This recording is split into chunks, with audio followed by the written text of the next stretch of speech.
আমি আল্লাহ বলছিলাম ফেরেশতার দল, আমি আল্লাহ যা জানি তোমরা তা জানো না গো। আমি আল্লাহ দুনিয়ার মধ্যে মানুষ সৃষ্টি করলাম। এ ফেরেশতার দল তাকাইয়া দেখো, আমার বান্দা বান্দীগুলো দুনিয়ার মধ্যে আমি মালিকের জিকির করতেছি। আল্লাহু আকবার বলেন না। দুনিয়ার মধ্যে আমার এই প্রিয় বান্দা বান্দীগুলো আমি আল্লাহকে আল্লাহ বলে ডাকতে রে, আমি আল্লাহকে আল্লাহ বলে ডেকে ডেকে জিকির করতেছে রে।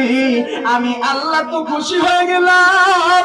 এর ফেরেশতার দল সাক্ষী থাকো গো, আমি দয়ার আল্লাহ আমার বান্দা বান্দির तमाम জিন্দেগীর গুনাহগুলি maaf করে দিলাম।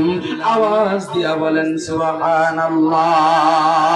আরে পর্দালের মা, এই যুবক ভাই বৃদ্ধ বাবাজি, এই জন্য বলি মালিক দুনিয়ার মধ্যে পাঠাইছে আল্লাহর ইবাদত বندگی করার জন্য, মালিকের গোলামি করার জন্য, নবীজির আদর্শ দিয়ে নিজের জিন্দেগিটাকে গঠন করার জন্য, নবীজির সুন্নাত দিয়ে নিজের জিন্দেগিটাকে গঠন করার জন্য। আজকে তুমি রূপের বাহাদুরি করো গো, যৌবনের বাহাদুরি করো। এই রূপ এই যৌবন তোমার আমার চিরদিন থাকবে না গো। তোমার পাশেই তাকায় দেখো, একটা বৃদ্ধ লোক বসে আছে। একটা সময় যুবক ভাই তোমার মতো টাইট চামড়া ছিল, যৌবন কাল ছিল এই বৃদ্ধ বাবাজির গো। এখন দেখো তার চামড়া ঢিলা হয়ে গেছে, তার যৌবন নাই, যৌবন চলে গেছে। একটা সময় তোমারও এই যৌবন থাকবে না, তোমার এই টাইট চামড়া আর টাইট থাকবে না, চামড়া ঢিলা হয়ে যাবে। এই জন্য পায়ে ধরে বলি যুবক ভাই, যুবতী বোন, এই রূপের অহংকার করিও না, রূপের বড়াই করিও না। রূপেরই গৌরবে করিয়াছ সাজ, সোনা দানা কত কি আর রাজকি পোশাক, বন্ধু বান্ধব যত, মাতা পিতা তারা শত, বন্ধু বান্ধব যত, মাতা পিতা তারা শত, সকলই হবে তোমার পর। রে মন আমার কেন বান্ধ দালান ঘর, ঠিক কিনা জোরে বলেন। একদিন মাটির ভেতরে হবে ঘর, রে মন আমার কেন বান্ধ দালান ঘর। রে কোনা বাখাইলের বাবাজি, রে পশ্চিম পাড়ার বৃদ্ধ বাবাজি, পর্দালের মা, এর যুবক ভাই যুবতী বোন, এই দুনিয়ার মধ্যে আমার মালিক পাঠাইছি।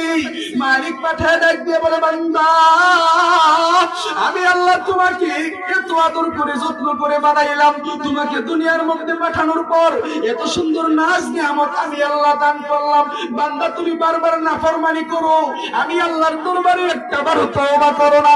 বান্দা তুমি ফজরের নামাজ বিগাট করছো, ফেরেশতারা আমি মালিকের দরবারে তোমার নামে বিচার দায়ের করে, মাটি তোমার কাছে বিচার, আমার কাছে বিচার দিতে থাকে। শুকরে আমার কাছে বলতে থাকে, আল্লাহ আমাকে তুমি শুকর বানাইছো, তোমার কাছে শুকরিয়া। কেন রে শুকর, শুকরিয়া কেন? তুমি তো নাপাক জাতি। শুকরে ডাক দিয়া বলে, আল্লাহ তুমি আমারে নাপাক শুকর বানাইছো, কিন্তু বেনামাজি বানাও নাই। আল্লাহু আকবার বলেন।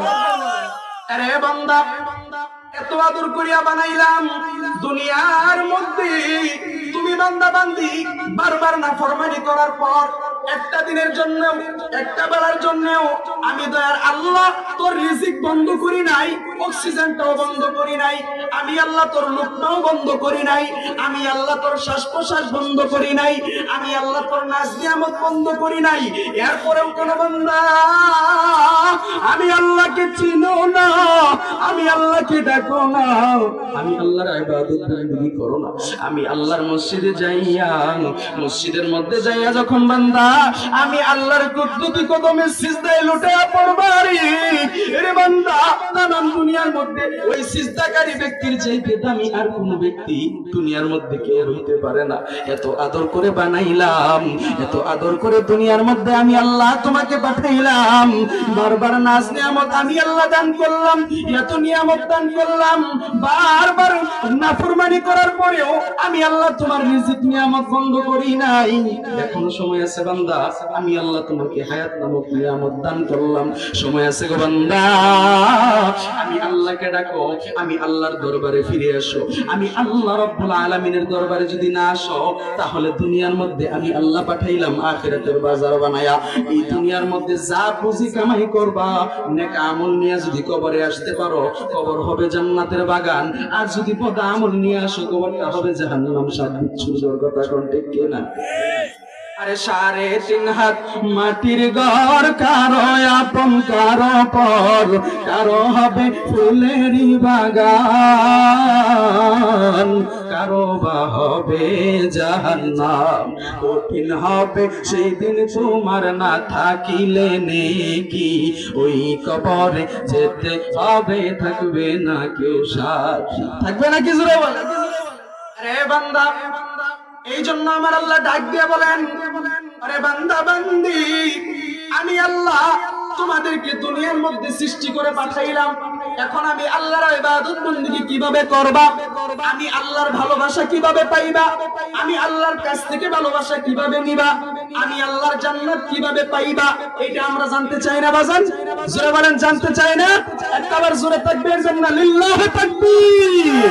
শোনো শোনো কোনাবাখালবাসী, শোনো শোনো পশ্চিমপাড়াবাসী, শোনো দিয়া মন, ভালো লাগলো আপনাদের এই মাহফিল আয়োজন, হাইরে ভালো লাগলো আপনাদের এই মাহফিল আয়োজন। করোনা কালীন, করোনার জন্য স্কুল বন্ধ ভাই, করোনা আর মহামারীতে মাদ্রাসা বন্ধ নাই, ঠিক কিনা জোরে বলেন? করোনা কালীন, করোনার জন্য স্কুল বন্ধ ভাই, করোনা আর মহামারীতে মাদ্রাসা বন্ধ নাই, হাইরে মসজিদ বন্ধ নাই, ওয়াজ মাহফিল বন্ধ নাই। আমরা সবই আল্লাহর গোলাম, আমরা সবই নবীর উম্মত, জান্নাতে যাইতে চাই। কারা কারা জান্নাতে যাইবেন, হাতে লারা দেন সবাই, হাতে লারা দেন সবাই, হাতে লারা দেন সবাই। দিন ইসলামের পথে চলবো, আল্লাহু আকবার বলেন সবাই। আরে কোনাবাখাইলের বাবাজি, আমার মালিক ডাক দিয়া বলে, বান্দা বান্দি গো, আমি তোমাদেরকে দুনিয়ার মধ্যে পাঠাইলাম, এখন আমি আল্লাহর ইবাদত বندگی কেমনে করবা? আমি আল্লাহ রাব্বুল আলামিন যদি তোমাদেরকে না জানাই, তোমরা একা একা করতে পারবা না, জানবাও না, বুঝবাও না। আমি মালিকের ইবাদত কিভাবে করতে হবে, আমি আল্লাহ রাব্বুল আলামিনের ভালোবাসা কিভাবে পাওয়া যাবে, আমি আল্লাহ রাব্বুল আলামিনকে কিভাবে ভালোবাসতে পারবা, আমি আল্লাহর জান্নাত কিভাবে পাইবা, তওবাকারীদের অন্তর্ভুক্ত কিভাবে হইতে পারবা, ঈমানওয়ালাদের অন্তর্ভুক্ত কিভাবে হইতে পারবা, নামাজীদের অন্তর্ভুক্ত কিভাবে হইতে পারবা, রোজাদারীদের অন্তর্ভুক্ত কিভাবে হইতে পারবা, আমি আল্লাহ তোমাদেরকে জানায়া দিলাম। কুরআনুল কারীমকে নাজিল করে নবীজির মাধ্যমে আল্লাহ রাব্বুল আলামিন নবীজিকে জানায়া দেন, পয়গম্বর গো আপনি দুনিয়ার মানুষগুলোকে জানায়া দেন, কি জানায়া দেন? ইন কুনতুম তুহিব্বুনাল্লাহ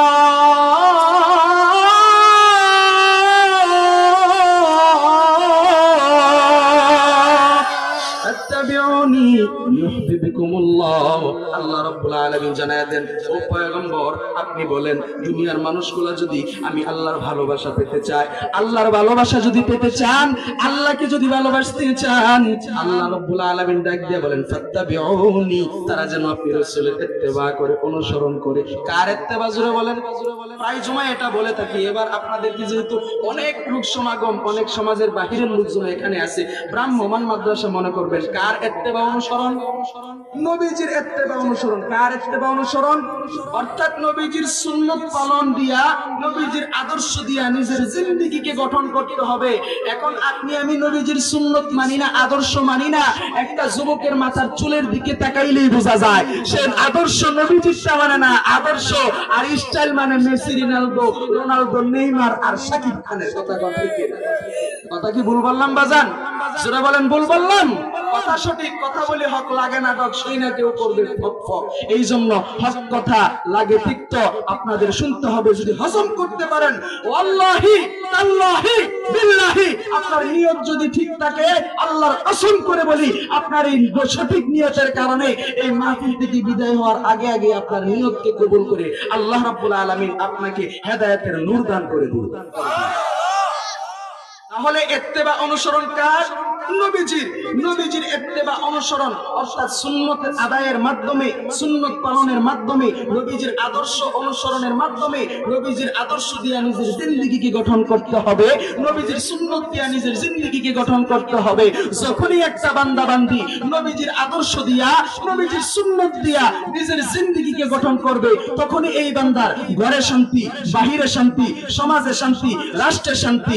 যখনই একটা বান্দা বান্দি নবীজির সুন্নত মানবে না, নবীর আদর্শ দিয়া নিজের জিন্দেগিকে গঠন করবে না, তখনই দেখা যায় ঘরের ভিতরে হরি বউয়ের মধ্যে মিল নাই। কথা বলেন না?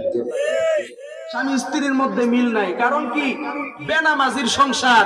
শয়তানে তো সবসময় গুছাইতেই আছে কোন সময় সংসারটা ভাঙা যায়, এই চেষ্টাতে শয়তান আছে, ওই খালি চেষ্টার উপরে আছে। কিন্তু আমরা শয়তানকে সুযোগ করে দিতেছি কিভাবে?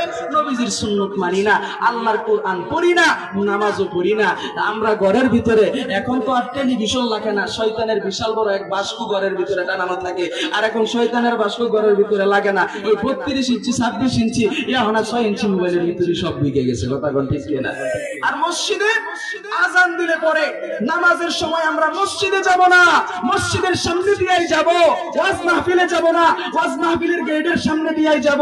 আজান হইলে পরে যায়া মসজিদে আসেন না, বাজারে একটু নামাজটা পড়ি না, মনটা খারাপ। আরে বাবা, তোমার মনের সবচেয়ে বড় ওষুধ হলো নামাজ। নামাজটা পড়ে দেখো, কোরআন তেলাওয়াত করো, না হলে শোনো, দেখবে তোমার হৃদয়ের মধ্যে প্রশান্তি চলে আসছে। ঠিক কিনা জোরে বলেন?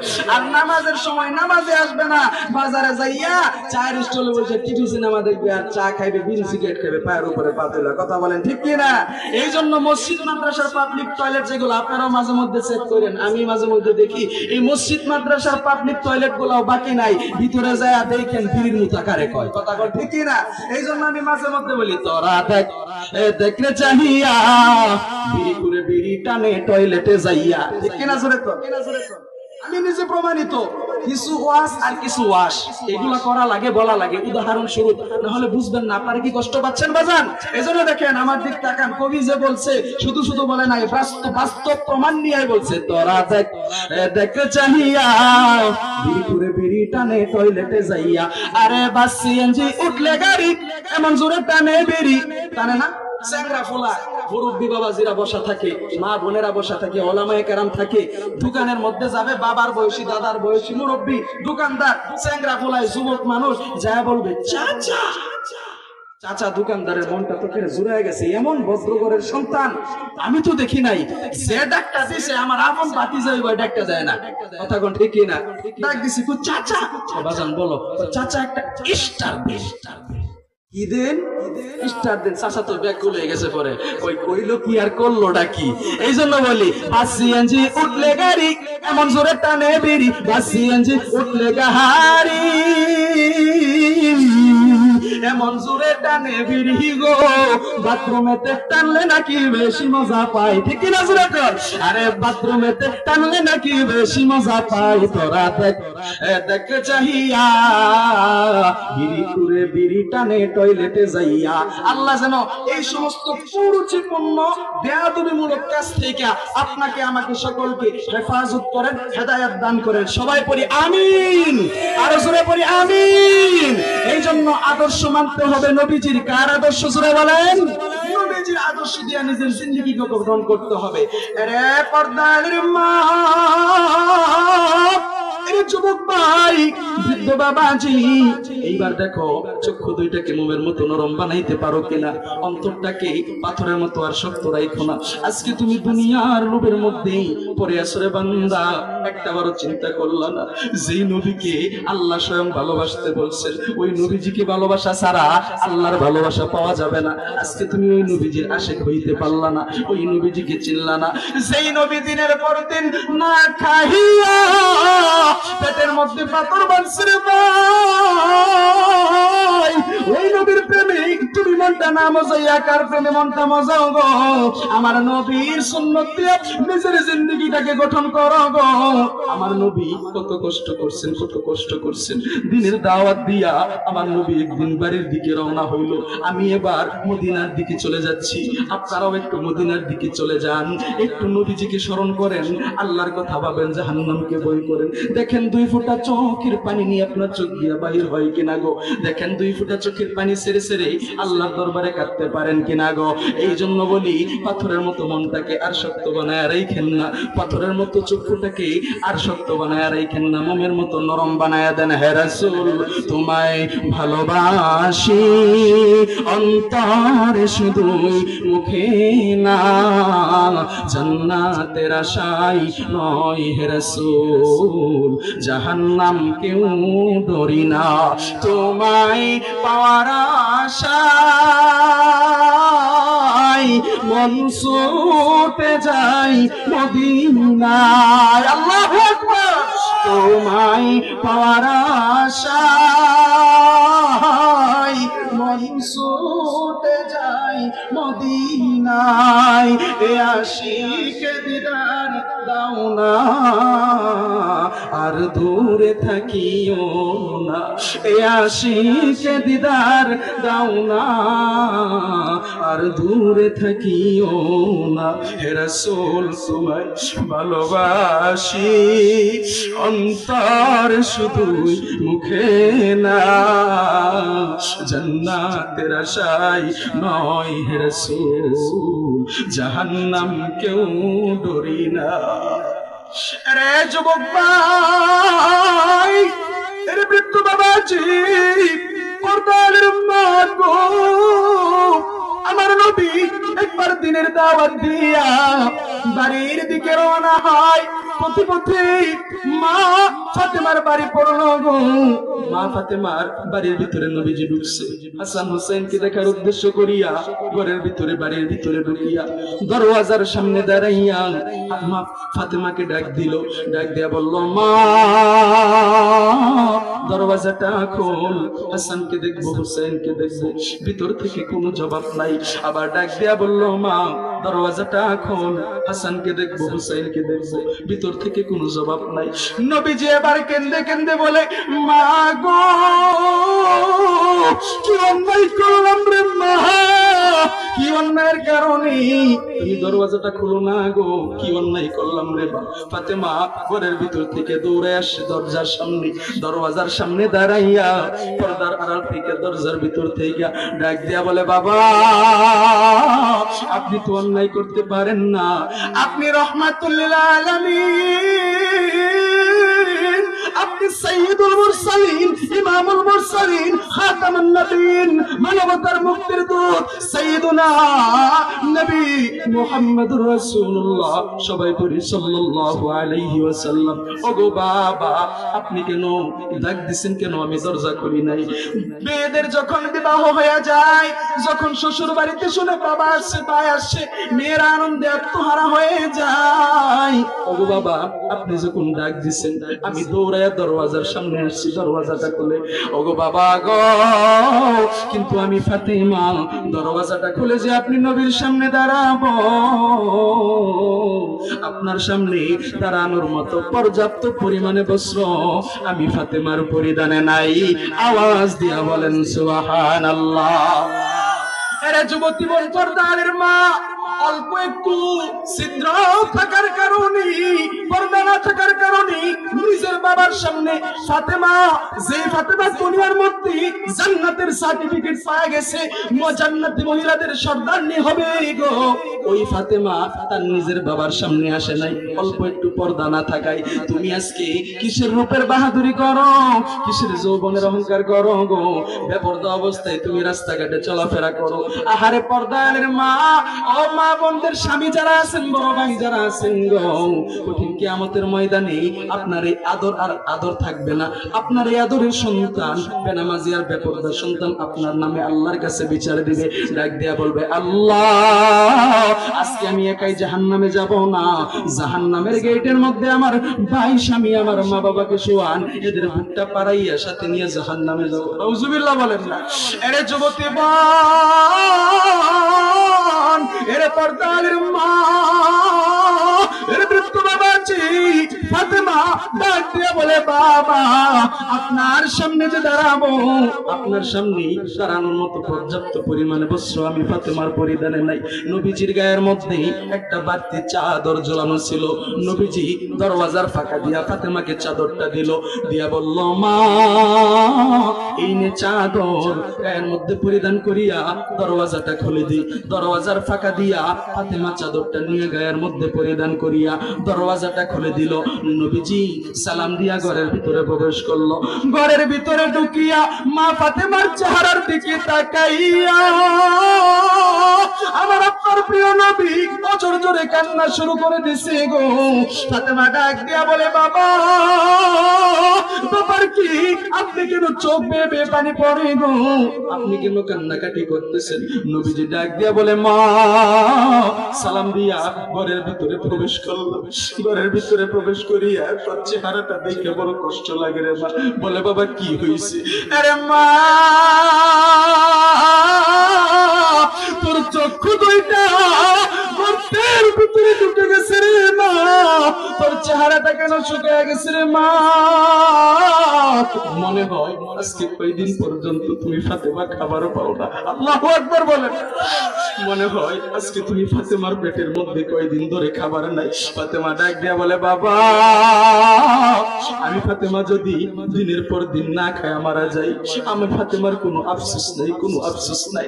তবে বাবা আমার কলিজার টুকরো আপনার বুকের ধান হাসান হুসাইন আজকে 3 দিন পর্যন্ত খাবার না পাইয়া আমি ফাতেমার পায়ে ধরে কান্দি আর বলে মা আল্লাহু আকবার বলেন না। ডাক দিয়া বলে মা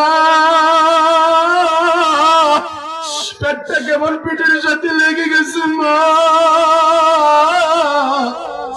ক্ষুধার যন্ত্রণা সহ্য হয় না রে ভাই, খাবার দাও আর সহ্য করতে পারি না। ওগো বাবা তাকায়া দেখো চুলার উপর পাতিল বসানো, কিচ্ছু নাই এই পাতিলের মধ্যে, কিচ্ছু নাই শুধু পানি। তোমার কলিজার টুকরা 2 নাতি আনন্দ করতে করতে ঘুমায়া গেছে, মনে করছে মা রান্না বসায়া দিছে।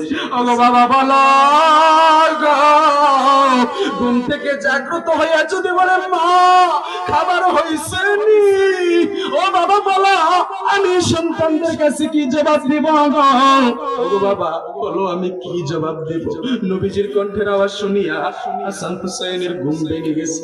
দৌড় দিয়া নানার সামনে আসছে, নানার গলাটা জড়াইয়া নবীজিকে ডাক দিয়া বলে নানা তুমি আসছো ভালো হয়েছে। এ নানা আজকে আমরা 2 ভাই তোমার কাছে একটা বিচার দিতে চাই। নবীজি ডাক দিয়া বলে আবার 2 ভাই কি নিয়ে দ্বন্দ্ব করছো? নবীজির কথা শুনিয়া হাসান হুসাইন ডাক দিয়া বলে না গো না না না, আজকে 2 ভাই কোনো দ্বন্দ্ব নয়, আজকে একটা মায়ের সন্তানবাদী হইয়া মাকে আসামি বানাইয়া ওই মায়ের বাবার কাছে বিচার দিতে চাই।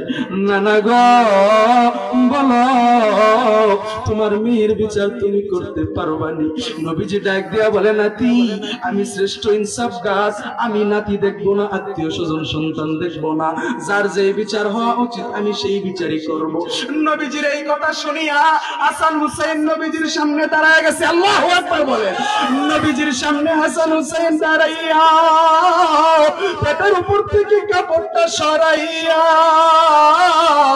নবীজিকে দেখায় বলে ওগো নানা পেটটার দিকে তাকায় দেখো পেটটা কেমন পিঠের সাথে লেগে গেছে। ও নানা আজকে তোমার মেয়ে ফাতেমা 3 দিন পর্যন্ত আমরা 2 ভাই হাসান হুসাইনকে খাবার দেয় না। ওগো নানা তোমার মেয়ের বিচার তুমি করো। নবীজি ডাক দিয়া বলে নাতি এই বিচার আমি নবী করতে পারবো না। হাসান হুসাইন বলে দেখছো নিজের মেয়ে বলে বিচার করতে পারলো না। এই কথা শুনিয়া আমার নবী হাসান হুসাইনের সামনে দাঁড়াইয়া পেটের উপর থেকে চাদরটা সরাইয়া হাসান হুসাইনকে দেখায় বলে আরে নাতি তিন দিন পর্যন্ত খাবার না পাইয়া নানার কাছে বিচার দাওরে মায়ের নামের নাতি আজকে তোর নানার পেটটার দিকে তাকাইয়া দেখ আজকে তোর নানা 7 দিন পর্যন্ত খাবার না পাইয়া আল্লাহু আকবার বলেন এ আল্লাহর পাগলেরা পিছন থেকে জুড়ে ডাকতেন না বলেন না আল্লাহ আরে নাতি 3 দিন পর্যন্ত খাবার না পাইয়া নানার কাছে বিচার চাও আজকে তোর নানার পেটটার দিকে তাকায়া দে 7 দিন পর্যন্ত তোর নানা খাবার না পাইয়া 7টা পাথর পেটের সাথে চাপা দিস নাতি বল যেই বিচারক নিজেই 7 দিন পর্যন্ত খাবার না পাওয়া ওই বিচারক 3 দিন না খাওয়ার বিচার কেমনে করবে আওয়াজ দিয়া বলেন আল্লাহু আকবার তোমায় পাওয়ার আশায় মন ছুটে যায় মদিনায় সে আশিকে দিদার দাও না আর দূরে থাকিও না হে রাসূল তোমায় ভালোবাসি অন্তরে শুধুই মুখে না জান্নাতের আশায় নয় হে রাসূল জাহান্নাম কেউ ডরি না আরে পর্দার মা এরে যুবক ভাই বৃদ্ধ বাবাজি আমার মালিক ডাক দিয়া বলে একটা বান্দা বান্দি যদি আমি আল্লাহর ভালোবাসা পেতে চাই রে আমি আল্লাহকে ভালোবাসতে চাই তাহলে আমি আল্লাহ জানায় দিলাম সেজন্য আমার নবীজিকে আগে ভালোবাসে আমার নবীজিকে ভালোবাসার মাধ্যমে আমি আল্লাহকে ভালোবাসতে পারবে আর একটা বান্দা বান্দি যদি আমার নবীজিকে ভালোবাসার মাধ্যমে আমি আল্লাহকে ভালোবাসতে পারে আমি আল্লাহ ওই বান্দা বান্দির জন্য দুনিয়ার মধ্যে একটা পুরস্কার দান করব যেই পুরস্কার দুনিয়ার কেউ দিতে পারবে না আমি আল্লাহ ছাড়া কি পুরস্কার রে বান্দা এমন পুরস্কার যে পুরস্কার স্বয়ং আল্লাহ আপনাকে আমাকে দান করবে মালিকের পুরস্কারের চাইতে দুনিয়ার মধ্যে আর কোন বড় পুরস্কার নাই রে বান্দা আল্লাহর কাছ থেকে যদি পুরস্কার নিতে চাও এখনো সময় আছে নবীজির প্রেমে মনটা মজায়া দাও নবীজির সুন্নাত দিয়া নিজের জিন্দেগিটাকে গঠন করো নামাজ দিয়া নিজের জিন্দেগিটাকে সাজাও কোরআন দিয়া নিজের জিন্দেগিটাকে সাজাও আমার আল্লাহ ডাক দিয়া বলেন বান্দা বান্দি রে একটা বান্দা বান্দি যদি আমার নবীজিকে ভালোবাসার মাধ্যমে আমি আল্লাহকে ভালোবাসতে পারে আমি আল্লাহ রব্বুল আলামিন দুনিয়ার মধ্যে ওই বান্দা বান্দির জন্য একটা পুরস্কার দান করে দিলাম যেই পুরস্কার কেউ দিতে পারবে না পুরস্কারটা কি রে বান্দা রে বান্দা তোমার গুনাহের বোঝা পাহাড় সম পরিমাণ গুনাহ হয়ে গেছে কোনো ভয় নাই চিন্তা নাই সাগর পরিমাণ গুনাহ হয়ে গেছে কোনো ভয় নাই চিন্তা নাই মরুভূমির বালির পরিমাণ গুনাহ হয়ে গেছে কোনো ভয় নাই চিন্তা নাই আমার আল্লাহ রব্বুল আলামিন ডাক দিয়া বলেন বান্দা বান্দি রে যত গুনাহ করো না কেন আমি আল্লাহর রহমত থেকে কেউ নৈরাশ হইও না আমি আল্লাহর রহমতের চাইতে বেশি গুনাহ তুমি করো নাই রে বান্দা আমি আল্লাহর রহমতের অনেক বড় অনেক অনেক অনেক উঁচু আমি আল্লাহর রহমতের দিকে তাকায় থাকো আমি আল্লাহর রহমতের আশা করো আমি আল্লাহর রহমতের চাইতে বেশি গুনাহ করো নাই আমি আল্লাহর রহমতের দরওয়াজার দিকে তাকাইয়া যখন আমি আল্লাহর দরবারে তওবা করবা কাঁদবা আরে বান্দা বান্দি রে আমি আল্লাহ তোমাদেরকে পুরস্কার দিয়া দিলাম যত গুনাহগারী হও না কেন নিয়তটাকে সহি করিয়া নিজের গুনাহের জন্য যখন অনুতপ্ত হইবা কাঁদবা ভবিষ্যতে আর কোনো গুনাহ করবা না এই দৃঢ় প্রতিজ্ঞা করে আল্লাহর কাছে তওবা করবা তোমার এই তওবার খাতিরে চোখের পানি নাকের ডগায় আসার আগে আগে আমার আল্লাহ ডাক দিয়ে বলেন বান্দা বান্দি গো আমি দয়ার আল্লাহ তোমার तमाम জিন্দেগীর গুনাহগুলি maaf করে দিলাম আওয়াজ দিয়া বলেন সুবহানাল্লাহ আল্লাহ আল্লাহ क्या मुबारक नाम है अल्लाह अल्लाह क्या मुबारक नाम है अल्लाह अल्लाह आशिकों का काम है अल्लाह अल्लाह तू मेरा रहमान है अल्लाह अल्लाह तू मेरा रहीम है अल्लाह अल्लाह तू मेरा गफ्फार है अल्लाह अल्लाह तू मेरा गफूर है अरे पर्दार माँ যুবক ভাই কিসের গুনাহের বোঝা আমি তুমি তো এত বড় গুনাহ করি নাই, যেই গুনাহের কারণে আমার মালিকের দরবার থেকে নৈরাশ হয়ে যেতে হবে। যত বড় গুনাহগারী হও না কেন, আমার মালিক তোমাকে আমাকে সুযোগ দিয়ে দিছে, আরে বান্দা আমি আল্লাহর দরবারে তওবা করো, আমি আল্লাহর কাছে কাঁদো। এই তওবার খাতিরে, তওবার কারণে, চোখের পানির কারণে আমি আল্লাহ রব্বুল আলামিন অনেক জাহান্নামী কেউ জান্নাতি বানায় দিছি। সুবহানাল্লাহ, জোরে বলেন। আরে বান্দা, আরে বান্দি, কোনো ভয় নাই, টেনশন নাই, আমি মালিকের দরবারে তওবা করো। কিভাবে তওবা করবা? কিভাবে তওবা করবা? তিনটা শর্ত মেনে তওবা করবা। এক নাম্বার শর্ত নিয়তটাকে সহি করা, দুই নাম্বার শর্ত নিজের গুনাহের জন্য আল্লাহর কাছে লজ্জিত হওয়া, অনুতপ্ত হওয়া, কান্নাকাটি করা, তিন নাম্বার শর্ত ভবিষ্যতে এই গুনাহ আর করব না, দৃঢ় প্রতিজ্ঞা করে আল্লাহর কাছে তওবা করা।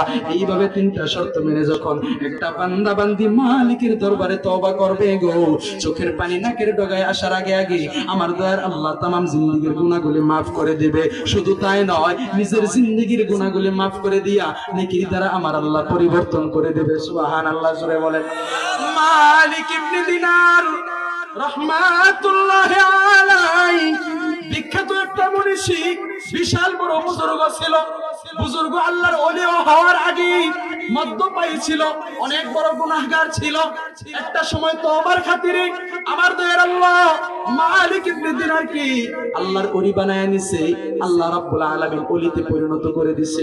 মালিক ইবনে দিনার রাহমাতুল্লাহি আলাইহি গভীর রাত্রি বেলা ঘরের ভিতরে নামাজ পড়তেছে। নামাজ পড়াকালীন একটা চোর মালিক ইবনে দিনার রাহমাতুল্লাহি আলাইহির ঘরের ভিতরে প্রবেশ করছে গো। চোর ঘরের ভিতরে কেন প্রবেশ করছে জোরে বলেন? নামাজ পড়ার জন্য নাকি চুরি করার জন্য? জোরে বলেন। চোর যারা মসজিদে জুতা চুরি করে, বিশেষ করে এখন তো ওই যুগ পাল্টে গেছে, এখন খুব কমই চুরি হয়। নতুন জুতা কতবার যে কতজনে মসজিদ থেকে হারাইলো কোনো হিসাব নাই, কথা ঠিক কিনা? এই যে জুতা যে চুরি করে, আসলে কি নামাজি ব্যক্তি নামাজ পড়তে যায় চুরি করছে নাকি চোরে চুরি করতে যায় নামাজ পড়ছে? জোরে বলেন। চোরে চুরি করতে যায় নামাজি সাজছে। মালিক ইবনে দিনার রাহমাতুল্লাহি আলাইহি নামাজ পড়তেছে, চুরে গেছে চুরি করার জন্য ঘরের ভিতরে যাইয়া মালিক ইবনে দিনারকে তাকায় দেখে উনি নামাজ পড়তেছে। চোর এপাশ তাকায় ওপাশ তাকায়, এইদিকে যায় ওদিকে যায়, চুরি করার মতো কোনো জিনিসই খুঁজে হইতেছে না। আল্লাহর ওলি মালিক ইবনে দিনার রাহমাতুল্লাহি আলাইহি নামাজ পড়তেছে। উনি নামাজে যেন মগ্ন হয়ে আছে। দেখেন ঈমান কাকে বলে? চোর ঘরের ভিতরে ঢুকে গেছে, ডাকাত ঘরের ভিতরে ঢুকে গেছে। ইচ্ছা করলে চোর ডাকাতে তার গায়ের মধ্যে রান্দা দিয়ে ছুরি দিয়ে আঘাত করতে পারতো, এই একটা ভয় আছে না? ইচ্ছা করলে তার ঘরের ভিতর থেকে অনেক কিছু চুরি করে নিয়ে যাইতে পারতো, এই একটা ভয় আছে না? নামাজের প্রতি কি ধ্যান, কি মগ্ন! আসলে যে ব্যক্তি পাক্কা নামাজি, যার ঈমান মজবুত, এই নামাজি ব্যক্তি ছাড়া নামাজের মজা, আল্লাহ ওয়ালা ছাড়া আল্লাহ ডাকার মজা আর কেউ বুঝবে না। কথা কথা মালিক ইবনে দিনার রাহমাতুল্লাহি আলাইহি নামাজ পড়তেছে, চোর ঘরের ভিতরে প্রবেশ করছে। এদিকে যায় চুরি করার জন্য কিছু পায় না, ওদিকে যায় চুরি করার জন্য কিছু পায় না, এপাশ ওপাশ তাকায় চুরি করার জন্য কিছু পায় না। মালিক ইবনে দিনার রাহমাতুল্লাহি আলাইহি নামাজের মধ্যে দেবমগ্ন হয়ে নামাজ পড়তেছি। আলহামদুলিল্লাহ রাব্বিল আলামিন,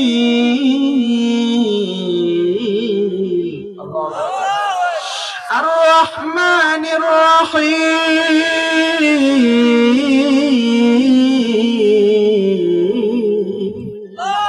মালিক ইবনে দিনার রাহমাতুল্লাহি আলাইহি জনমগ্ন হইয়া কিরাত পড়তেছে, নামাজ পড়তেছে। চোর এদিক ওদিক তাকায়, কোনো কিছু চুরি করার জন্য পায় না।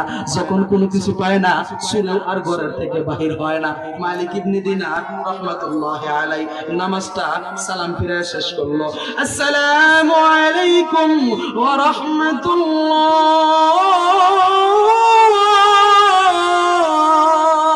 আসসালামু আলাইকুম ওয়া রাহমাতুল্লাহ। মালিক ইবনে দিনার সালাম দিয়া দুই পাশে নামাজ শেষ করছে। তাকায়া দেখে যে চোর ঘরের ভিতরে চুরি করার জন্য ঢুকছে, চোর জায়গায় দাঁড়ায় রয়েছে, লড়েও না সরেও না। আল্লাহু আকবার বলেন। ব্যাপার কি বাজান? কে তুমি? হুজুর আমি তো চোর। এই জমানার বিখ্যাত একজন চোর, আমি জমানার বিখ্যাত একজন চোর, ওই জমানার বিখ্যাত এক আল্লাহর ওলির ঘরের ভিতরে ঢুকছে, তাও গেল লিগা চুরি করার লাগিয়া, গেলে যে কি হইব এটা আর বুঝে নাই। কথা কোন ঠিক কিনা? এই জন্য এই মাহফিল থেকে ইশারায় ইঙ্গিতে বলে দিতে চাই, যারা ওয়াজ মাহফিলে বাধা দেয়, যারা হক্কানি পীর মুরিদদেরকে বাধা দেয়, যারা হক্কানি পীরের খানকার মধ্যে বাধা দেয়, যারা ফকিরদেরকে বাধা দেয়, যারা আলেমদেরকে বাধা দেয়, ওয়াজ মাহফিলে বাধা দেয়, মসজিদের মধ্যে বাধা দেয়, মাদ্রাসার মধ্যে বাধা দেয়, নিজের গেটআপ দেখায়া পরলোকি করতে যায়, বাধা দিতে যাও, পরে যে কি হবে এটা তো ঠার পাও নাই, পালায় যাইতে হবে, ব্যক্তি বুঝতেও নিতে পারবা না। কথা কত কি?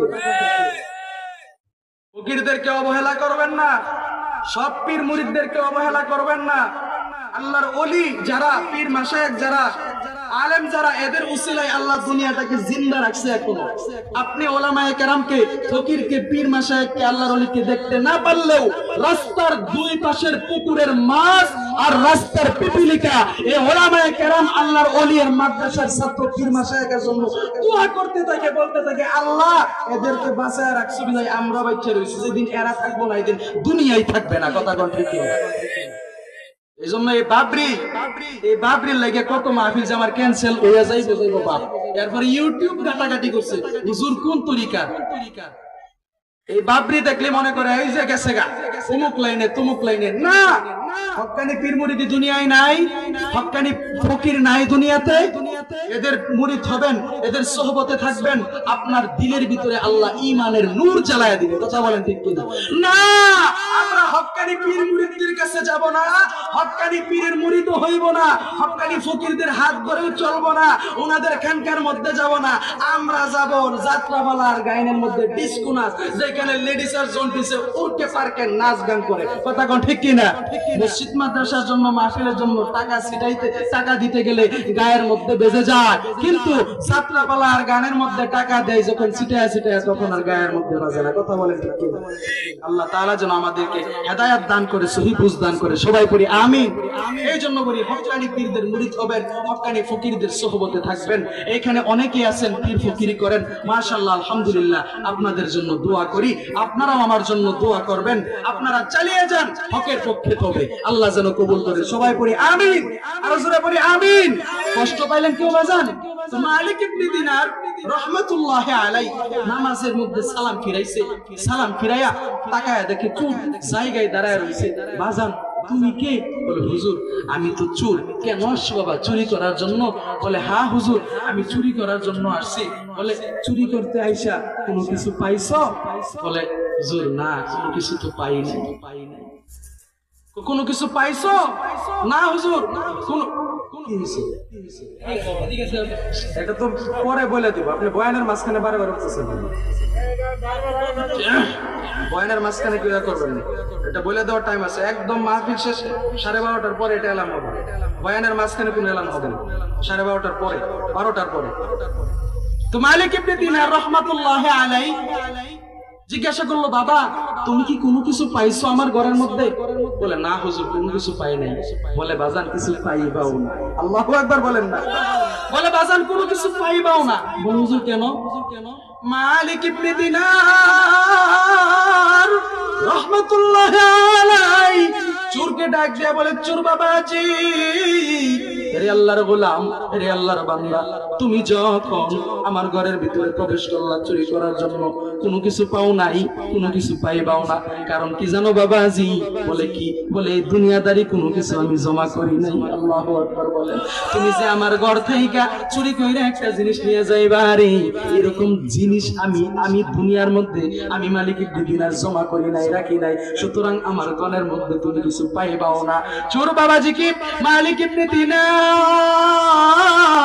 ডাক দিয়া বলে, রে আল্লাহর গোলাম, এইবার আমি মালিক ইবনে দিনার তোমার কাছে একটা জিনিস চাইবো, তুমি কি দিতে পারবানি?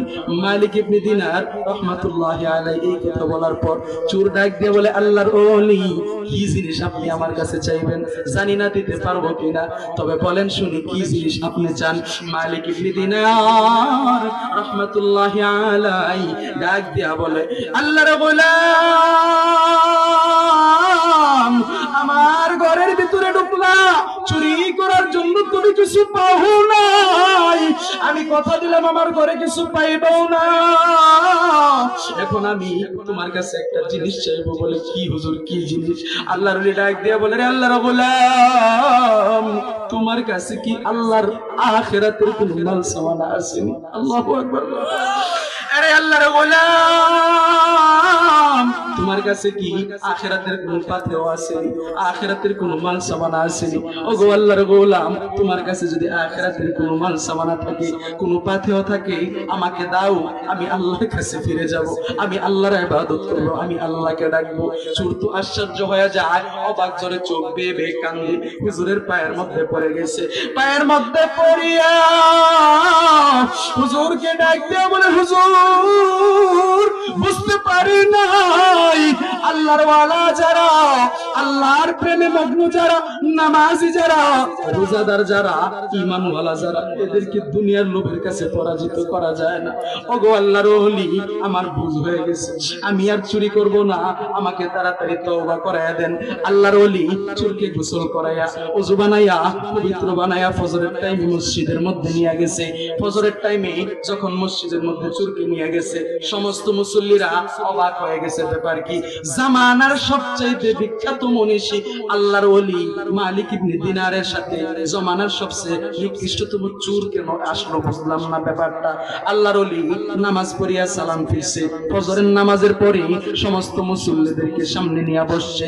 সমস্ত মুসল্লিদেরকে সামনে নিয়ে বসিয়া ডাক দিয়া বলে, আল্লাহর গোলামেরা, তোমরা কি অবাক হয়ে গেছো নি?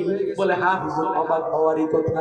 আপনার মতো বর্তমান জমানার বিখ্যাত একজন আল্লাহর ওলির সাথে জমানার নিকৃষ্টতম চোর কেন আপনার সাথে? বুঝলাম না।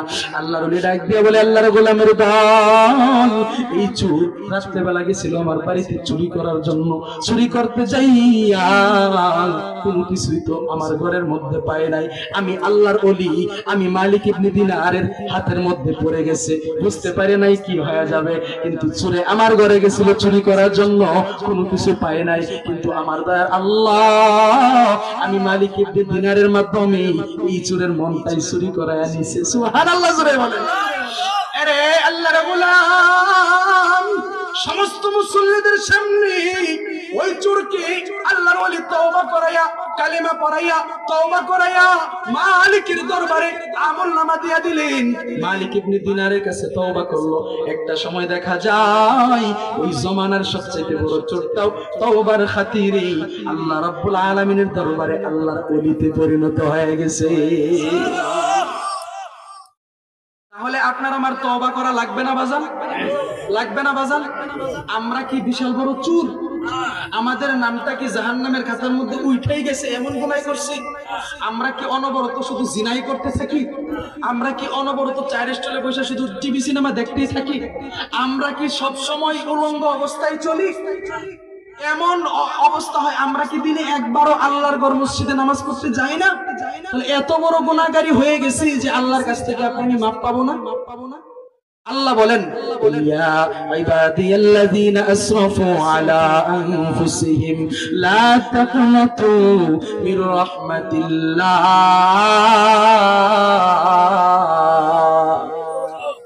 আমি আল্লাহর রহমত থেকে কেউ নৈরাশ হইও না। আমি আল্লাহর রহমতের দিকে তাকাও। বান্দা, তোমার কত গুনাহ হয়ে গেছে, এই গুনাহের বোঝা যখন মাথার মধ্যে নিয়া আমি মালিকের দরবারে 2 ফোঁটা চোখের পানি ছেড়ে কাঁদবা, সিজদার মধ্যে লুটায় যাইবা। রে আমি দয়ার আল্লাহ, তুই বান্দার তামাম জিন্দেগীর গুনাহগুলি মাফ করে দেব। এরে বান্দা, আজকে দুনিয়ার মধ্যে তুমি মত্ত হয়ে গেছো, দুনিয়ার লোভের মধ্যে পড়ে গেছো। আজকে তুমি মা বাবাকে আপন মনে করতেছো, ভাবতেছো এই মা আপন, বাবা আপন, এই সুন্দরী স্ত্রী আমার আপন, এই আপন রক্তের ভাই আমার আপন, এই বন্ধু আমার আপন। আহারে বান্দা, যাকে তুমি আপন আপন বলতেছো, সেই বন্ধুকে আপন আপন করি বাবার পকেট থেকে টাকা আইনা মোটরসাইকেলে তেল বইরা এই বন্ধু বান্ধব নিয়ে আনন্দ আয়েশ করো, গার্লফ্রেন্ডের গার্লফ্রেন্ডের পিছনে হারাম ভাবে খরচ করো, অপচয় করো। বান্দা গো, পায়ে ধরে বলি, হাতে ধরে বলি, এই আপন তোমার আপন না। আমার আল্লাহ ডাক দিয়া বলে, একটা সন্তানকে তার মা বাবা, তার জন্ম দুঃখী গর্ভধারিণী মা যতটুকু ভালোবাসে তার চাইতে 1000 গুণে বেশি আমি আল্লাহ আমার বান্দাকে বেশি ভালোবাসি। সুবহানাল্লাহ। আরে বান্দা, মিল মোহাব্বত ভালোবাসাটা কি? আমি আল্লাহ রব্বুল আলামিন 100টা ভাগে ভাগ করলাম, একটা ভাগ আমি আল্লাহ রব্বুল আলামিন দুনিয়ার মধ্যে সাল্লাম 99টা ভাগ ভালোবাসা, মিল মোহাব্বত, মায়া মমতা আমি আল্লাহর কাছে রেখে দিলাম। এরে বান্দা, 1% ভালোবাসার পাওয়ার দুনিয়ার মধ্যে কত টাকায় দেখো। সন্তান যদি অসুস্থ হয়ে যায়, জনম দুঃখী মা যদি দেশের জমিনেও থাকে, সন্তান যদি বিদেশেও থাকে, মায়ের মনে মনে কিন্তু ডাক লাগা যায়। কথা বল ঠিক কি? এই মোহাব্বত দান করছেন কে? এটা কিন্তু 1% মোহাব্বতের পাওয়ার। আহারে না, ছেলে মেয়ে প্রেম করে, বছরকে বছর প্রেম করে।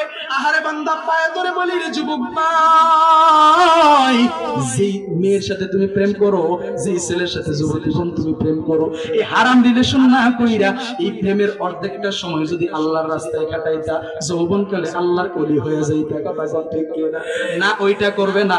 যুবক যুবতী হারাম ভাবে রিলেশন করবে, প্রেম করবে, 2 বছর 3 বছর পীড়িত করার পর যখন সরকারি চাকরিজীবী কাল্লা টাকলাওয়ালা একটা বুড়া জামাই পাইয়া টাকার দিকে তাকাইয়া রূপসী 18 বছরের মাইয়া তোমার গার্লফ্রেন্ড চলে না যায়, তাহলে এই প্রাইভেট কারে করিয়া তখন ওই ব্যাককল ছাড়াটা গাড়ির মধ্যে বসিয়া সেকা খাইয়া সেকা হইয়া গাট্টারা তারা কইরা গাঞ্জা খাইয়া সিগারেট খাইয়া মরে। কথা ঠিক না?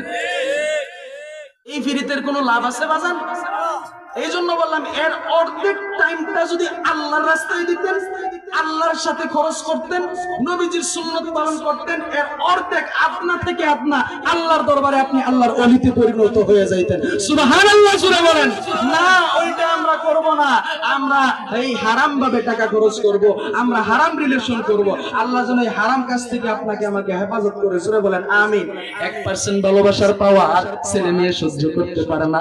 একটা আরেকটারে না পাইলে ফার্স্ট টাইম মারা যায়, বিষ খায়া মারা যায়। বান্দা বান্দি গো, এই ভালোবাসার 1% ভালোবাসার পাওয়ার যদি দুনিয়াতে এমন হয়ে থাকে, জনম দুঃখী মা 10 মাস 10 দিন গর্ভের ভিতরে সন্তানটাকে ধারণ করছে। কথা বলেন ঠিক কিনা? আরে বান্দা, যেই মা 1% ভালোবাসার পাওয়ার বুঝে রাখেন, আমার আল্লাহ বলেন 1% ভালোবাসার পাওয়ার আমি আল্লাহ দুনিয়াতে দিলাম, 99 ভাগ আমি আল্লাহর কাছে রাইখা দিলাম। বান্দা বান্দি গো, জনম দুঃখী মা সন্তানটাকে গর্ভের ভিতরে ধারণ করছে। গর্ভের ভিতরে ধারণ করার পর 10 মাস 10 দিন ব্যথা বেদনা সহ্য করছে। আরে বান্দা, ওই মাকে তুমি চিনলা না, ওই বাবাকে তুমি চিনলা না, যেই বাবা মাথার গাম পায়ে ফালাইয়া পিঠটা রোদে পোড়াইয়া যেই সন্তানকে মানুষের মতো মানুষ করছে, যেই মা গর্ভের ভিতরে সন্তানটাকে ধারণ করছে, এই সন্তান বৃদ্ধ হয়ে গেলে পরে তার মাকে চিনে না, বাবাকে চিনে না, সুন্দরী বউ পাইয়া মা বাবাকে বৃদ্ধাশ্রমে দিয়ে আসে। কথা বলে ঠিক কিনা? রে বান্দা, এই মা 10 মাস 10 দিন গর্ভের মধ্যে ধারণ করার পর যখন সন্তানটা দুনিয়ার জমিনে আসবে, গর্ভপাত হবে, ঘরের ভিতরে দরওয়াজা জানালা সব বন্ধ, মা জনম দুঃখী বেহুশ হইয়া যায়। কিছুক্ষণ পর আবার হুঁশ ফিরে আসে। আশপাশের মেয়েগুলোকে ডাক দেয়া বলে, তোমরা কারা গো? দাও দাও, 1 গ্লাস পানি আমাকে দাও, আমি বুঝি আর বাঁচবো না। মেয়েগুলা ডাক দেয়া বলতো, মাথায় হাত বোলায়া, অল্প কিছুক্ষণের মধ্যেই তোমার সোনা মানিকের চেহারা তুমি দেখতে পাইবা। মা জনম দুঃখী বেহুশ হয়ে গেছে। জনম দুঃখী মায়ের গর্ভ থেকে সন্তান প্রসব হয়ে গেছে। মা জনম দুঃখীর হুঁশ ফিরে আসছে। মা জনম দুঃখীর রক্ত মাখা 2টা হাত বিছিয়ে দিও। মেয়েগুলোকে ডাক দিয়ে বলে, দাও আমার সন্তান আমার কোলের মধ্যে দাও। মেয়েগুলা ডাক দিয়া বলতো, কিছুক্ষণ আগে বলছো মারা যাইবা, এখন আবার সন্তান কোলে নেওয়ার জন্য পাগল হয়ে গেছে, কারণ কি? মা জামাম কি ডাক দিয়া বলতো, তোমরা বুঝবা না গো, আমি যখন আমার সন্তানের চাঁদ মাখা চেহারাটা দেখলাম, নাকে মুখে ঢুকে গেলে চুমা খাইলাম, আমি 10 মাস 10 দিনের ব্যথা বেদনা মুহূর্তের মধ্যেই ভুলে গেছি। আওয়াজ দিয়া বলেন সুবহানাল্লাহ। এই 1% ভালোবাসার পাওয়ার দুনিয়ার জমিনের মধ্যে যদি এত হয়ে থাকে, আমার আল্লাহ রাব্বুল আলামিন ডাক দিয়ে বলেন, বান্দা 99% ভালোবাসার পাওয়ার আমি মালিকের দরবারে রেখে দিলাম রে বান্দা। একটা বারো যদি আমার একটা বান্দা নিজে ভুলটা বুঝতে পারিয়া আমি আল্লাহর ঘরের মধ্যে যাইয়া আমি আল্লাহর দুটি কদমের মধ্যে সিজদায় লুটায়া পড়ে আমি আল্লাহকে আল্লাহ বলে ডাক দেয়, একটা বার চোখের পানি ছেড়ে কান্না করে, 99 ভাগ ভালোবাসা আমি আল্লাহর কাছে কথা দিলাম রে বান্দা বান্দি। আমি আল্লাহ রাব্বুল আলামিন কি আল্লাহ বলে ডাক দিছো, আমি আল্লাহ খুশি হয়ে গেছি। আমি আল্লাহর কাছে তওবা করছো, চোখের পানি ছাড়ছো, আমি আল্লাহ খুশি হয়ে গেছি। কথা দিলাম রে বান্দা, তোর চোখের পানিটা নাকের টোকায় যাওয়ার আগে আগে আমি আল্লাহ তোর বান্দা বান্দির तमाम জিন্দেগির গুনাহ maaf কইরা দিয়া, তোর গুনাহ খাতাগুলি maaf করে দিয়া আমি আল্লাহ নেকির দ্বারা পরিবর্তন করে দিলাম। আরে বান্দা, পর্দালের মা, এখনো সময় আছে, ওই মালিকের দরবারে মনটাকে মজা দাও, মালিকের দরবারে ফিরে আসো, নামাজ পড়ো, দাড়ি রাখো। এর যুবক ভাই, দুনিয়ার মধ্যে তুমি মত্ত হয়ে আসো, এই দুনিয়ার পিছনে আর কত দৌড়াইবা? ওয়াজ করতে করতে ঘন্টার পর ঘন্টা চলে যায়, ওলামায়ে কেরামগণ গলা ফাটায় ভেঙে ফেলে। আজকে ওয়াজ করতে করতে আমার এক চাও তো বলতেছে, বক্তা সাহেব কি মাইছে ওয়াজ করে গলা ভাঙে, তুমি ঠ্যাং ভাঙো, ব্যাপার কি? ওয়াজ কি আজকে উল্টা ভাষাতেছে নাকি? আমি তো ভাই এইরকমই। কারণ ওলামায়ে কেরাম বলতে বলতে গলা দিয়া রক্ত চলে আসবে, এরপরও কিছু সংখ্যক মুসলমান বুঝেও মানতে চাইবে না। এখানে শত শত লোক আছেন, এর ভিতরে সবাই আমার কথা ভিতরে ঢুকাবেন এরকম না, তবে সবাই যদি নিয়ত করেন ঢুকানোর মতো, আমার আল্লাহ বলেন যার নিয়তটাই সঠিক তাকেই আমি আল্লাহ হেদায়েতের নূর দান করে দিলাম। তাহলে আপনার আমার নিয়ত ঠিক আছে তো সবার ইনশাআল্লাহ? জোরে বলেন ঠিক আছে না বাজান? তাহলে নিয়ত যদি ঠিক থাকে, আল্লাহর দরবারে আমরা তওবা করতে তো প্রস্তুত আছি, নবীজির সুন্নাত দিয়া নিজের জিন্দেগিটাকে গঠন করতে তো প্রস্তুত আছি। এই যে দেখেন আপনার আমার মুখের মধ্যে দাড়ি, এই দাড়িটা কি নবীজির সুন্নাত না? জোরে বলেন সুন্নাত না? আপনি যত বড় পীর মাশায়েখ আউলিয়া উলিয়া ফকিরের কাছে যান, যদি হক্কানি হয়ে থাকে অবশ্যই আপনাকে বলবে, তুমি তোমার মুখে দাড়ি নাই মানে মুমিনের সার্টিফিকেটই নাই, তুমি দাড়ি রাখো, নবীজির সুন্নাত দিয়ে নিজের জিন্দেগিকে গঠন করো। নামাজ ছাড়া কোনো মুসলমানের পরিচয় দেওয়া যাবে না, নামাজ পড়তে হবে। কথা বলেন ঠিক? ঈমানের পর সর্বপ্রথম যাকে স্থান দেওয়া হয়েছে তাকেই বলা হয়েছে নামাজ। একটা মানুষের জিন্দেগির মধ্যে নামাজ ঠিক, তার সমস্ত কিছু ঠিক। একটা বিল্ডিং করতে গেলে এই 4 তলা 5 তলা বিল্ডিং নির্ভর করে ফাউন্ডেশনের উপর। কিসের উপর? জোরে বলেন, জোরে বলেন কিসের উপর? ফাউন্ডেশনের উপর। আপনি বিল্ডিং করলেন, এই বিল্ডিং এর দেয়াল, বিল্ডিং এর ছাদ, দরওয়াজা, জানালা, পিলার সবকিছু নির্ভর করবে ফাউন্ডেশনের উপর। ঠিক তদ্রূপ ভাবে একটা বিল্ডিং এর সম্পূর্ণ আসবাবপত্র যাবতীয় বিল্ডিংটাই যেরকম করে নির্ভর করে একটা ফাউন্ডেশনের, ওই ফাউন্ডেশনের উপর ঠিক তদ্রূপ ভাবে মুমিন বান্দা বান্দির মুসলমানের ঈমান ঠিক ঠিক থাকবে। মুমিন বান্দা বান্দি মুসলমানের সমস্ত ইবাদত বন্দেগী কাজকর্ম ঠিক থাকবে নামাজের উপর। নামাজ হইল ফাউন্ডেশনের মতো, যার নামাজ ঠিক তার সমস্ত আমল ঠিক, তার ঈমান ঠিক। যার জিন্দেগিতে নামাজ ঠিক নাই, নামাজ না পড়া বাহিরে বন্ধে বলবে আমি তো আব্দুর রহমান হাফিজ হুজুরের মুরিদ, আমি তো সরমনায়ের মুরিদ, আমি তো আহমদ শফি সাহেব হুজুরের মুরিদ, অথচ নামাজ পড়ে না এক ওয়াক্ত। আমি তো বিশাল বড় ওলিয়ে কামিলের মুরিদ, আমি তো আশিকে রাসূল, অথচ সুন্নতে আমি তো সুন্নি, অথচ মুখে নাই নবীর সুন্নত দাড়ি। কথা কোন ঠিক কি না? আওয়াজ দিয়ে বলেন ঠিক কি না? এই জন্য বলি নাম শুধু সুন্নি দিলে হবে না, নাম হইল বেদানা অথচ দানাই ভরা, নাম হইল আনারস অথচ রসে ভরা।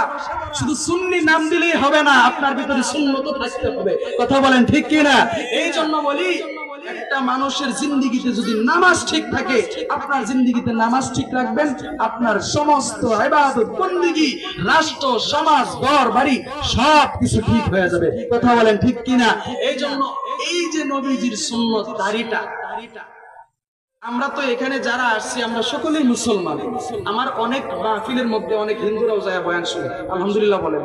শুনতে শুনতে কোনো একদিন যদি একটা হিন্দু এসে কালেমা পড়ে মুসলমান হয়ে যায়, এটাই তো যথেষ্ট, আলহামদুলিল্লাহ। জোরে বলেন, দোয়া করবেন আপনারা। তবে এখানে আমরা যারা আছি আমরা তো সকলেই মুসলমান, তাই না?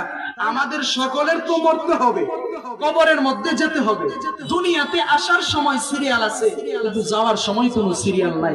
আসার সময় দাদা দাদি, বাবা মা, কিন্তু যাওয়ার সময় ছোট সন্তান নাতির লাশটাও বাবার কাঁধে দাদার কাঁধে উঠতে পারে। কথা বলেন ঠিক কিনা? এই জন্য আমরা যেহেতু সকলে এখানে মুসলমান, আমরা তো মুসলমানের মুমিনের সার্টিফিকেট হইল দাড়ি। তাহলে আমরা যারা দাড়ি রাখি নাই, এই সুন্নতটা দাড়িটা আপনার আমার রাখা দরকার না বাজান? সবাই দিয়ে কয় না। যুবক ভাইরা একটু আওয়াজ দিয়া পড়ো, তোমাদের কি ঘুমে ধরে গেছে নাকি? ঘুমে ধরছে? লিল্লাহি তাকবীর। আরেকটু আওয়াজ দিয়ে পড়েন, বাহিরের মানুষগুলো যেন বুঝে যায় না। চাতক পাখির ন্যায় আল্লাহর গোলামেরা, এরা তো আজকে আল্লাহর ওলি হয়ে যাব। লিল্লাহি তাকবীর, নারায়ে তাকবীর। মাশাআল্লাহ, শরীরে একটা ভাব আসছে। তো যুবক ভাইরা আমার সাথে একটু জবাব দেন, এই নবীর সুন্নত দাড়ি রাখার দরকার আছে না নাই? জোরে বলেন, আছে না নাই? এই নবীজির সুন্নত দাড়ি যদি থাকে, এই দাড়ি অবস্থায় যদি আপনি কবরে যেতে পারেন, এই দাড়ির উসিলায় কবরকে আল্লাহ নূর দিয়া আলোকিত করে দেবে। সুবহানাল্লাহ, জোরে বলেন। তাহলে কোন কোন আল্লাহর গোলাম যুবক আছো, এই মাহফিলের মধ্যে প্রতিজ্ঞা করবা, হুজুর আজকে থেকে আমি ওয়াদা করলাম, আমি দাড়ি এক মুষ্টি একবারে রাখতে না পারি, আমি অল্প কুচা কুচা কইরা রাইখা হইলেও দাড়ি আর একবারে কামাবো না, আমি দাড়ি রাইখা রাইখা অভ্যাস করব, নবীর সুন্নত দাড়ি রাখবো। কোন কোন আল্লাহর গোলাম যুবক আছো, দুইটা হাত তুলে আল্লাহকে দেখায়া দাও। যুবক আছে, আস্তে আস্তে তুলতেছে, আস্তে আস্তে তুলেন তুলেন তুলেন, হাত তুলেন, হাত তুলেন, হাতটারে লালা দেন তো দেখি বাজান। আল্লাহু আকবার। যাদের দাঁড়িয়ে আছে এদের তো আছে, যাদের নাই তাদের নাই। আমি বলি নাই একবারে এক মুষ্টি রাখতে, হাতটা নামান। আমার প্রায় মাহফিলে এই কামটা আমি করি। অনেক সময় আমার গাড়ির ড্রাইভার যে থাকে, সে বলে, হুজুর একটা কাম আমগো রয় কি, এই যে মাহফিলের মধ্যে এত এত লোকদের ভিতরে কিছু কিছু যুবক পোলাপান যে দাঁড়াইয়া ওয়াদাবদ্ধ হয় এবং দাড়ি রাখার নিয়ত করে, এটাই তো জান্নাতের জন্য উসিলা, ঠিক কিনা? আর আপনি যদি এখানে ওয়াদা করতে পারেন, তওবা করতে পারেন, কথা দিলাম এই মাহফিলের ভিতরে যদি আপনার নিয়ত ঠিক থাকে, আপনি এখান থেকে বাহির হওয়ার আগে আগেই আপনাকে আল্লাহ রাব্বুল আলামিন মাফ করে দিবে। এবং এই অবস্থায় যদি মারা যান, জান্নাতের মধ্যে আর আপনার মধ্যে তফাৎ শুধু মৃত্যুটুকু। সুবহানাল্লাহ। আর জোরে বলেন সুবহানাল্লাহ। এই জন্য তওবা করা লাগবে কিনা জোরে বলেন, আমার সাথে বলেন আস্তাগফিরুল্লাহ। আরেকটু জোরে বলেন আস্তাগফিরুল্লাহ, আস্তাগফিরুল্লাহাল আযীম আল্লাযী লা ইলাহা ইল্লা হুয়াল হাইয়ুল কাইয়্যুম ওয়া আতুবু ইলাইহি লা হাওলা ওয়ালা কুওয়াতা ইল্লা বিল্লাহিল আলিয়্যুল আযীম। হায় আল্লাহ, আপনি আমাদের তামাম জিন্দেগীর গুনাহগুলি মাফ করে দেন। আজকের এই মাহফিলকে কবুল করে নেন, আমাদেরকেও কবুল করে নেন। জোরে বলেন আমিন। প্রত্যেক দিন সুন্নত আরেকবার পড়েন আমিন, আরেকবার পড়েন আমিন। আরে বান্দা, রে যুবক ভাই, রে বৃদ্ধ বাবাজি, আজকে তুমি দুনিয়ার লোভের মধ্যে মত্ত হয়ে আছো।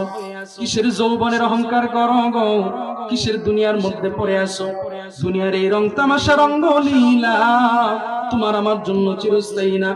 আজকে তুমি অনেক ধন সম্পদের মালিক, অনেক টাকা পয়সার মালিক, বহু টাকাওয়ালা ধন সম্পদওয়ালা, কবরের মধ্যে চলে গেছে, কোনো কিছুই নিতে পারে নাই, খালি হাত নিয়ে গেছে, খালি বডি নিয়ে গেছে, গায়ের এই রঙ্গমঞ্চ এই রঙের পোশাকও পরে যাইতে পারে নাই, সাদা কাফন পরে 3.5 হাত কবরের ভিতরে চলে গেছে। এই জন্য বলি যুবক ভাই, পর্দালের মা, এই দুনিয়ার মধ্যে তুমি মুক্ত হয়ে আসো, দুনিয়ার পিছনে তুমি আর মুক্ত হয়ে থাইকো না, আমার মালিকের দরবারে তুমি পাগল হয়ে যাও, নবীজির প্রেমে নিজের মনটাকে মজায়া দাও, নবীজির সুন্নত দিয়া নিজের জিন্দেগিটাকে গঠন করো, ছোট থেকে ছোট সুন্নত ছাইরো না। খাবার খাইতে যাওয়ার সময় দোয়া আছে, এইটাও সুন্নত, খাবার খানার পরে দোয়া আছে, এইটাও সুন্নত, ইস্তেঞ্জায় যাওয়ার সময় দোয়া আছে, এটাও সুন্নত, বাহির হওয়ার পরেও দোয়া আছে, এটাও সুন্নত, মসজিদে প্রবেশ হওয়ার সময় দোয়া আছে, এইটাও সুন্নত, বাহির হওয়ার সময় দোয়া আছে, এইটাও সুন্নত, রাস্তাঘাটে চলাফেরার সময় দোয়া আছে, এইটাও সুন্নত, গাড়িতে চলার সময় দোয়া আছে, এইটাও সুন্নত। এরকম ছোট ছোট সুন্নত গুলা যখন তুমি পালন করবা, আমার নবী ডাক দিয়া বলে, উম্মতের দল, একটা সুন্নত পালনকারী উম্মতকে রেখেও আমি নবী জান্নাতের ভিতরে প্রবেশ করব না। আওয়াজ দিয়া বলেন সুবহানাল্লাহ। কঠিন কিয়ামতের ময়দানে সমস্ত মানুষগুলো যখন ইয়া নাফসি ইয়া নাফসি বলতে থাকবে গো, সমস্ত নবী রাসূল পয়গম্বররাও ইয়া নাফসির হাত জমায়া দিবে, মালিকের দরবারে কাঁদতে থাকবে আর ডাক দিয়া বলবে, আল্লাহ আমাকে বাঁচাও, আমাকে বাঁচাও। ওই কঠিন কিয়ামতের ময়দানে নিজের সন্তান যাবে বাবার কাছে, ডাক দিয়া বলবে, বাবা আমি তো দুনিয়ার মধ্যে তোমার আদরের সন্তান, বলছিলাম বাবা আমার একটা দামি প্রাইভেট কার লাগবে, দামি মোটরসাইকেল লাগবে, গাড়ির তেল লাগবে, কোথা থেকে দিবা তোমার ব্যাপার, বাবা তোমার কাছে চাইতে দেরি, তুমি আমাকে আদর করে দিতে দেরি হও নাই। ও বাবা, একটা মাত্র আমলের কারণে আজকে আমি নেকির কারণে জাহান্নামে চলে যাচ্ছি, ও গো বাবা আমাকে একটা আমল তুমি দাও, একটা নেক তুমি দাও। ওই বাবা ডাক দিয়া বলবে, রে সন্তান তুমি কে, আমি তোমাকে চিনি না। বাবা চিনাও পরিচয় দিবে না, সন্তান দৌড়ায় যাবে মার কাছে, ডাক দিয়া বলবে, মা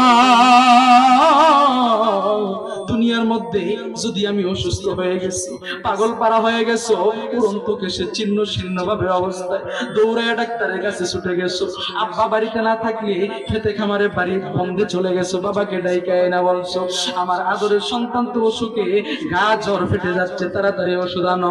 ওগো মা, আমি তোমার দুনিয়াতে সেই আদরের সন্তান, আজকে আমি একটা নেকির কারণে জাহান্নামের মধ্যে চলে যাচ্ছি, একটা নেকি আমাকে দাও। জনম দুঃখী মা ডাক দেয়া বলবে, কে আমার সন্তান, দুনিয়াতে তো আমার বিবাহ হয় নাই, তুমি কে, তোমাকে চিনি না। ওই কঠিন কিয়ামতের ময়দানে সমস্ত নবী রাসূল পয়গম্বররা, দুনিয়ার সমস্ত মানুষেরা যখন ইয়া নাফসির হাত বসায় দিবে, আল্লাহ আমাকে বাঁচাও, আমাকে বাঁচাও, মালিকের কাছে নিজের জন্য কাঁদতে থাকবে, ওই কঠিন কিয়ামতের ময়দানেও আপনার আমার দয়াল নবী সিজদার মধ্যে পড়িয়া কাঁদতে থাকবে, রব্বি হাবলি উম্মতি, রব্বি হাবলি উম্মতি। আল্লাহ গো আমার উম্মতের জানি কি গতি হয়, আমার উম্মতকে বাঁচাও, আমার উম্মতকে বাঁচাও। আল্লাহু আকবার বলেন।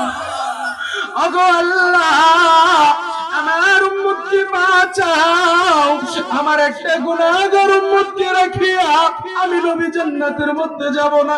আজকের যুবক ভাই, তুমি দুনিয়ার লোভের মধ্যে মত্ত হয়ে গেছো রে, যে নবী এত কষ্ট করছে গো, এখনো রওজা পাকে শুয়ে শুয়ে তোমার আমার জন্য কান্দে গো, এই উম্মতের জন্য কাঁদতে থাকে। আজকে তুমি ওই নবী চিনলা না, ওই নবীর আশিক হইলা না, অথচ আমার আল্লাহ ডাক দিয়া বলেন, বান্দা বান্দি গো, আমার নবীজিকে ভালোবাসা ছাড়া আমি আল্লাহকে ভালোবাসতে পারবা না। সেই নবী এখনো মদিনার রওজা মুবারকে শুয়ে শুয়ে উম্মতের জন্য কান্দে।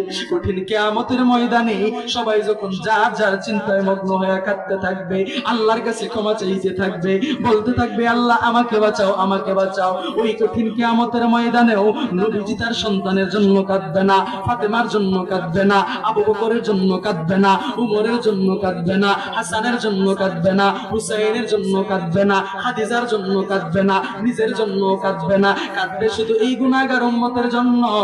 বলবে আল্লাহ আমার উম্মতকে বাঁচাও, আমার উম্মতকে বাঁচাও, আমার উম্মতকে বাঁচাও। এই যুবক ভাই, ওই নবীর প্রেমের আশিক হইয়া যাও। ওই নবীর প্রেমে আশিক তুমি আমি হইতে পারলাম না।